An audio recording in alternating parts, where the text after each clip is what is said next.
If you've ever needed to work behind the scenes in Salesforce, whether you're a developer, admin, or just getting started, Workbench is one of the most useful tools you can use.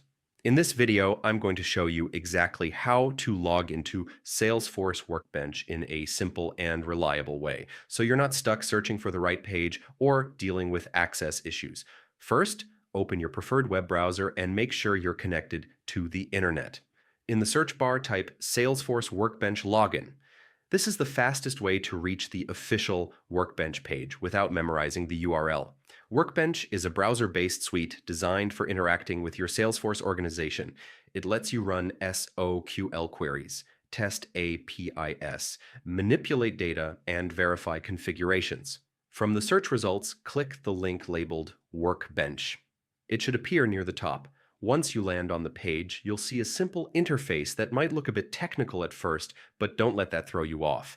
It's built to be approachable once you know where to click. Look for the button or link that says Login with Salesforce. This is the key entry point. Click it, and Workbench will route you through Salesforce's standard login process. If your browser isn't already signed into Salesforce, you'll be prompted to enter your username and password. Make sure you're using credentials tied to the correct org, sandbox, or production so you have the right permissions. If your company uses multi-factor authentication or verification codes, you'll complete that step just like you normally would when logging into Salesforce.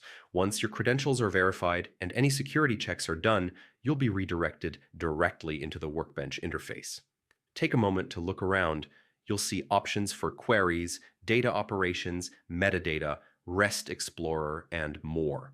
Everything here connects directly to your org based on the access level of the account you logged in with.